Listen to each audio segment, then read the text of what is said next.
فيلمنا بيبدأ مع تيم اللي بيشتغل مصمم فيديو جيمز، وبنشوفه في مكالمة شغل مع زمايله اللي بيبلغوه إن المشروع الأخير فيه غلطات برمجية كتير، والشركة رافضة تماما تأجيل التسليم لأنهم مرتبطين بعقد بشرط جزائي ولازم هو يساعدهم يلموا الليلة.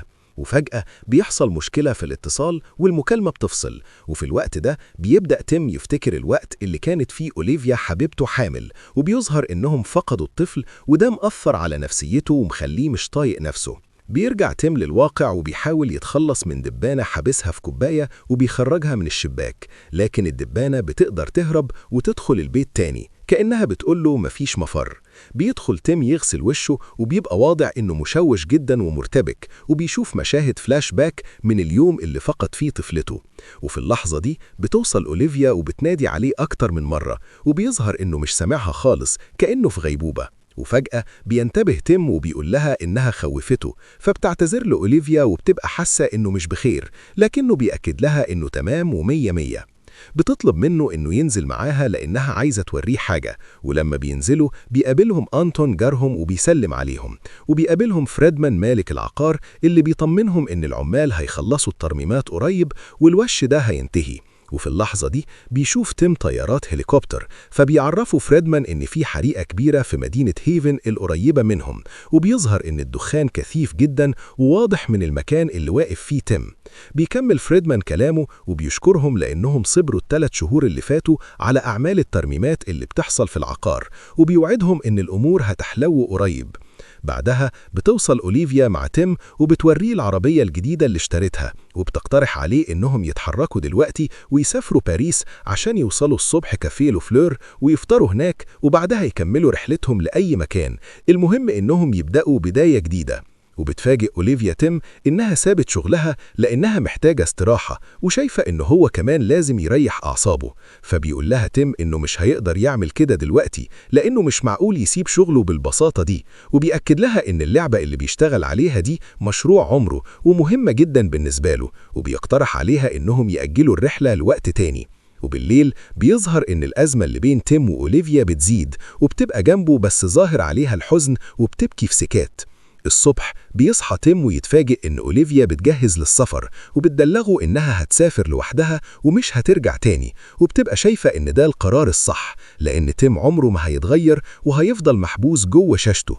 بيخرج تيم وراها وبيبقى مش مصدق إنها عايزة تفركش وتنفصل عنه، وبتفتح أوليفيا باب الشقة وبتتصدم إن في جدار غريب قدامها سد السكة، فبتبقى متخيلة إن تيم هو اللي عمل كده عشان يمنعها من الخروج، فبيأكد لها إنه مش عارف أي حاجة ومصدوم زيها.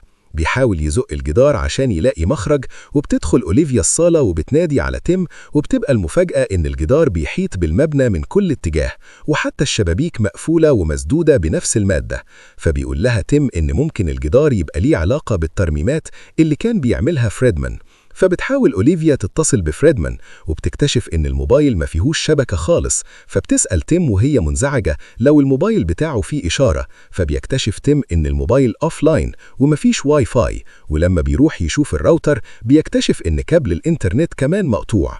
بعدها بتحاول أوليفيا تفهم المادة والطريقة اللي مبني بيها الجدار ده، وبتبقى مش فاهمة ليه حد يبني حاجز هندسي مقاساته وتقسيماته غريبة كده.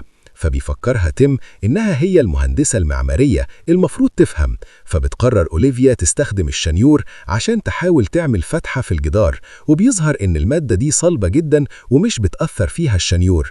بيخرم تيم جنب الباب وبيكتشف إن الحاجز موجود حتى في الطرقة اللي قدام الشقة، يعني هم متغلفين تماما. وبعد محاولات كتير بيكتشفوا إن الجدار محوطهم من كل اتجاه، وفجأة بيسمعوا صوت جيرانهم مارفن وآنا، فبيفتحوا الحيطة اللي بينهم وبيكلمهم مارفن وبيسألهم وهو مرعوب لو يعرفوا إيه اللي بيحصل، لأنه مش قادر يوصل لفريدمان وكل وسائل الاتصال مقطوعة. فبيبلغوا تيم إن عندهم كمان مفيش شبكة. بينفعل مارفن وبيقرر يتعاطى المخدرات اللي باقية معاه عشان يهرب من الرعب ده. بيسألوا تيم لو هم كمان الجدار محوطهم، فبيقول له مارفن إنه شاكك إن فريدمان بيحاول يقتلهم أو بيعمل عليهم تجربة. بتسألهم أوليفيا لو شافوا اللي حصل، فبتجاوبها آنا إنهم مش فاهمين حاجة لأنهم لما صحيوا اكتشفوا إن الجدار حواليهم، وبتبقى خايفة إنهم يتحبسوا لحد ما يموتوا. بتحاول أوليفيا تطمنهم وبتقول لهم إنهم مش لوحدهم وأكيد كل حاجة هتبقى تمام. وفي اللحظة دي بيكتشف تيم إن المية مقطوعة وبيدور في كل البيت وما بيلاقيش ولا نقطة مية.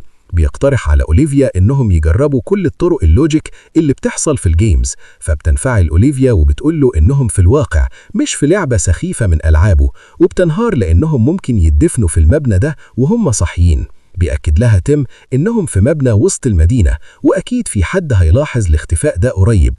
بتلومه تيم لأنهم كانوا ممكن يسافروا بالليل وكل ده ما كانش هيحصل، وبتأكد له إنهم في كل الأحوال ما بقوش مرتبطين ببعض. بيفقد تيم أعصابه وبيرمي الموبايل على الجدار، وبعد شوية بيكتشف تيم إن في حتة معدن من الموبايل لزقت في الجدار وما وقعتش. بتخرج أوليفيا وبتعتذر لتيم وبتأكد له إنها ما كانتش تقصد الكلام اللي قالته. بيفهمها تيم إن الجدار من مادة تشبه المغناطيس والمعادن بتتشد له. بتجمع أوليفيا كل الأدوات المعدن اللي في البيت وبتكتشف إن مجال المغناطيس قوي في الأربع اتجاهات. بيأكد لها تيم إن أكيد في طريقة يتعاملوا بيها مع المادة دي.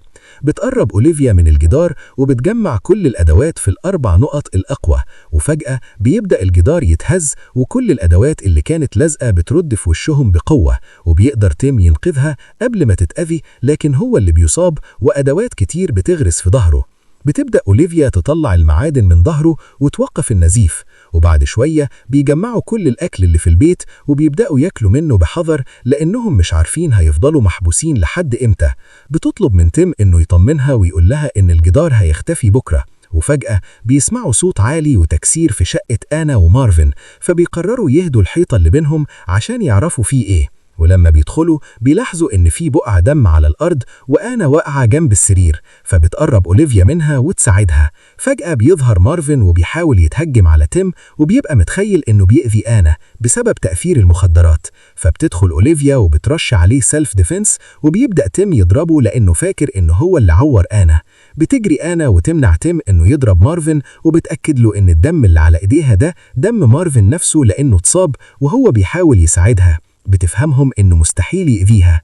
بعدها بيقرر تيم يكتف إيد مارفن لحد ما يسترد وعيه ويفوق من اللي هو فيه.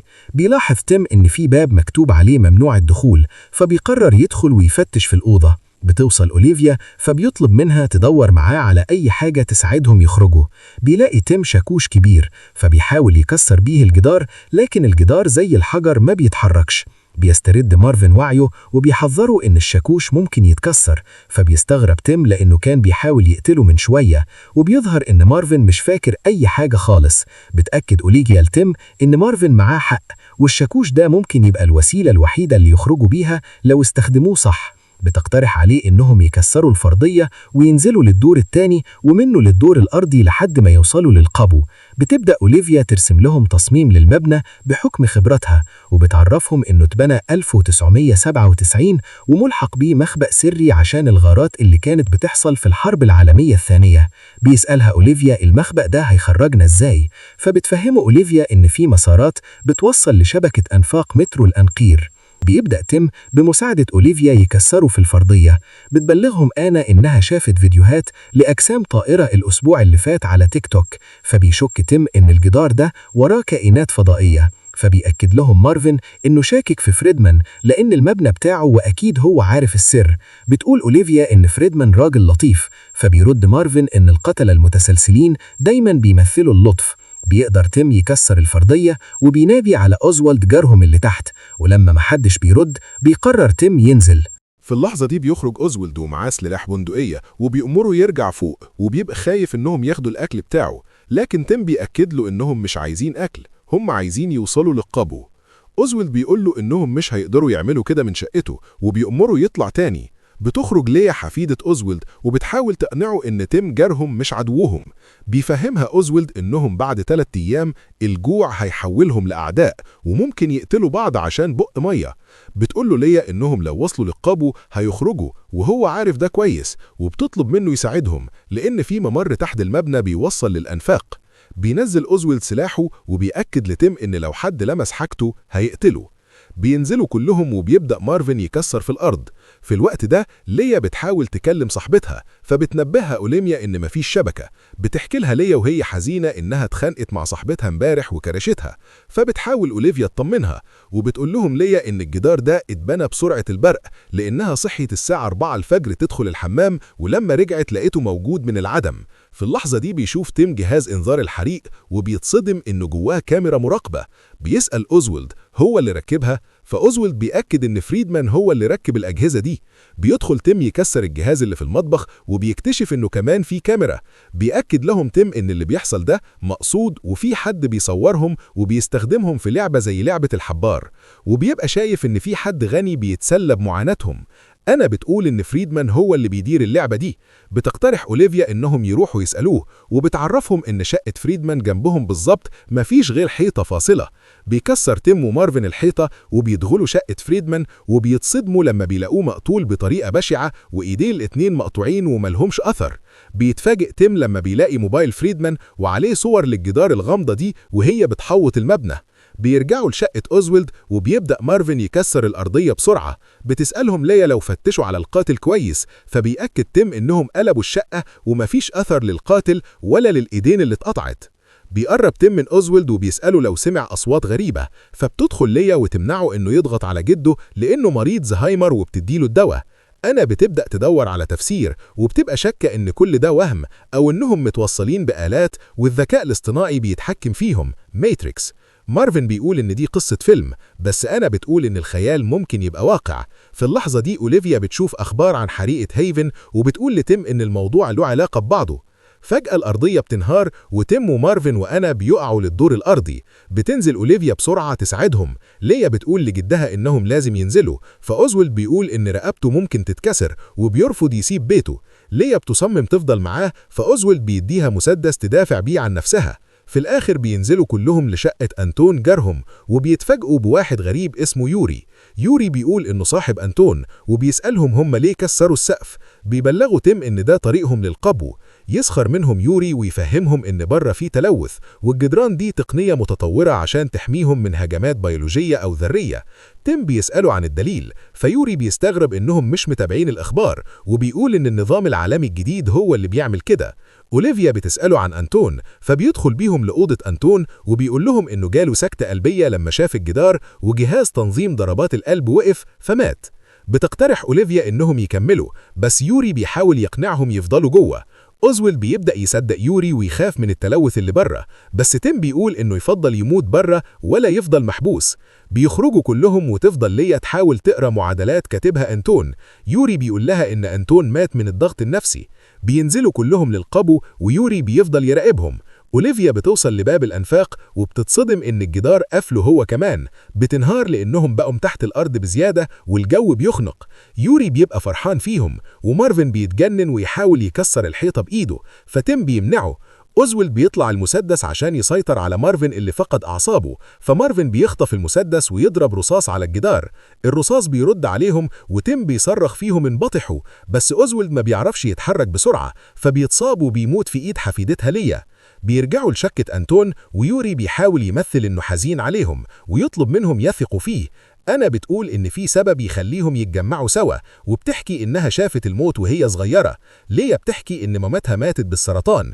يوري بيصدمهم ويقول إنه قتل واحد قبل كده لما كان ضابط شرطة. ليا بتتهم مارفن إنه قتل جدها، ومارفن بيبكي ويقول إنه ما كانش يقصد.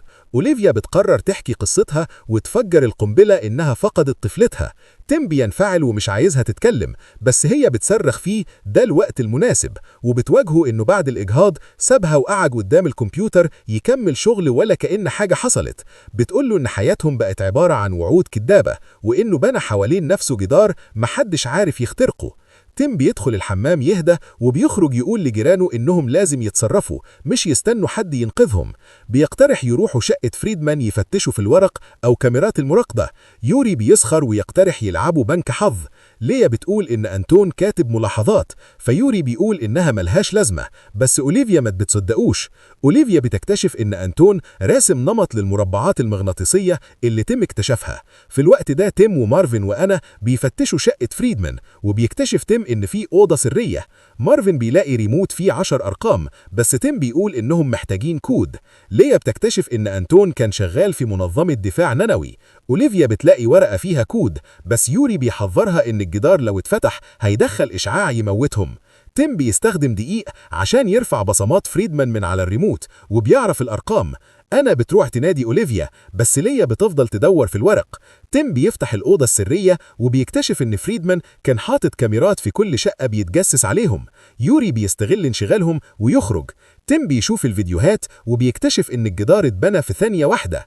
ليا بتلاحظ كدمات في رقبة أنتون وبتكتشف إنه اتخنق. في اللحظة دي بيدخل عليها يوري. تيم بيشوف في الفيديو إن أنتون وقع في الصالة مش في الأوضة، وبيكتشف إن يوري هو اللي قتله لما أنتون قدر يفتح الجدران. مارفن بيدخل أوضة أنتون ويشوف يوري بيحرق الورق، وبيتصدم لما بيلاقي ليا مقتولة كمان. يوري بيحاول يقنعه إنه بيحميهم، بس مارفن بيقول له أنت مجنون. تيم بيوصل ويضرب يوري ويوقعه. أوليفيا بتمنع مارفن يقتله عشان يمكن يعرفوا منه الطريق. بيكتفوا يوري وبيلاقوا في شنطته كتاب عن الحرب العالمية الثالثة. تيم بيواسي أوليفيا على موت ليا. أنا بتراجع الكاميرات وتيم بيحاول يفك شفرة الجدار من ملاحظات أنتون المحروقة. أوليفيا بتقول إن الجدار نفسه هو الكود. تيم بيفهم إن الفواصل هي شفرة مورس بصرية.